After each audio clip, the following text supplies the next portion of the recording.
पानी बिना कैसे होई हो पानी बिना कैसे होई, पानी बिना कैसे होई जग मेरा नवा सुनाए सजना। पानी बिना कैसे होई जग मेरा नवा सुनाए सजना। कई भगवानो जता नवा सुनाए सजना, कई भगवानो जता नवा सुनाए सजना।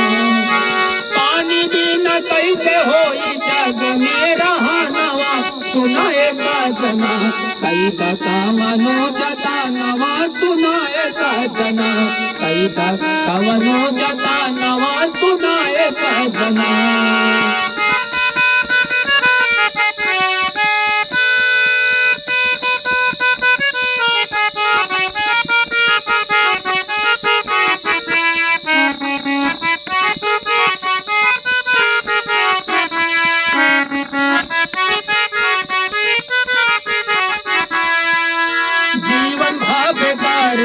बलमुआ बिना पानी कैसे बितावल जाई आपन जिंदगानी।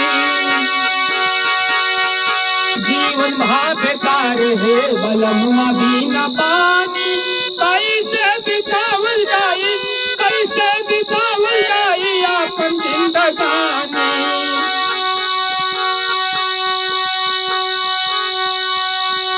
हाँ पानी बिना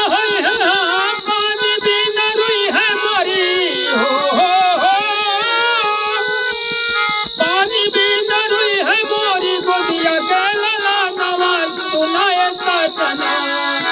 पानी बिना रोई है मोरी गोदिया के लला नवा सुनाए सजना। कई कवनो जता नवा सुनाए सजना, कई कवनो जता नवा सुनाए सजना। पानी बिना कैसे होई, पानी बिना कैसे होई देश मेरा नवा सुनाए सजना। कई कवनो जता नवा सुनाए सजना, कई कवनो जता नवा सुनाए सजना।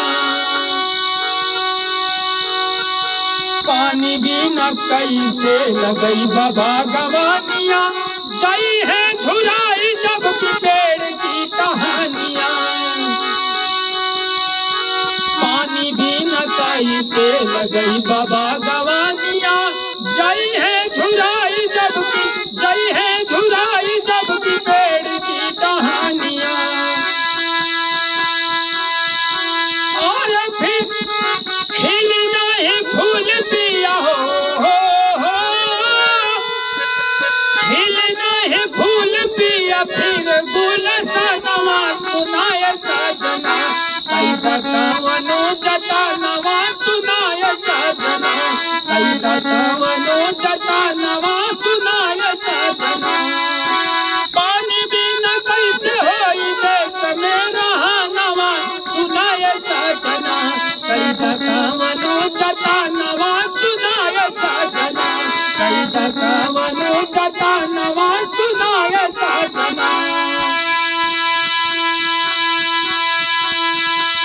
कैसे तू घूमी घूमी करब्या किसानी, जब की रहे न पिया खेतवा में पानी। कैसे तू घूमी घूमी करब्या किसानी, जब की रहे न पिया, जब की रहे न पिया खेतवा में पानी। दोनों टाइम कहवा से हो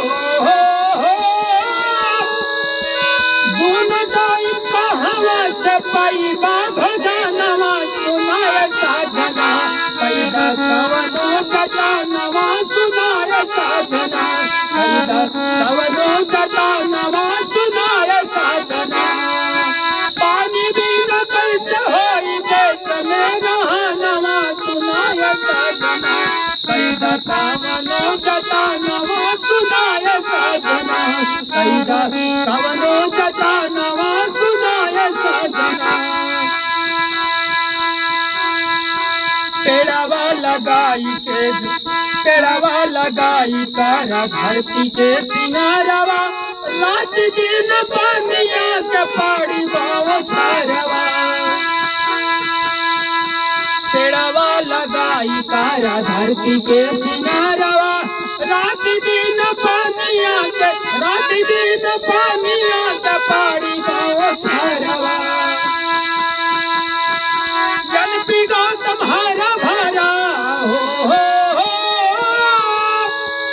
जल पिगा तुम्हारा भरा रही है शिवानवा सुनाय सजना जल पिगा तुम्हारा भरा रही है शिवानवा सुनाय सजना कैदा कामनो जतानवा सुनाय सजना कैदा कामनो जतानवा सुनाय सजना पानी बिना कैसे होई देश मेरा नवा सुनाय सजना कैदा कामनो जतानवा सुनाय सजना कैदा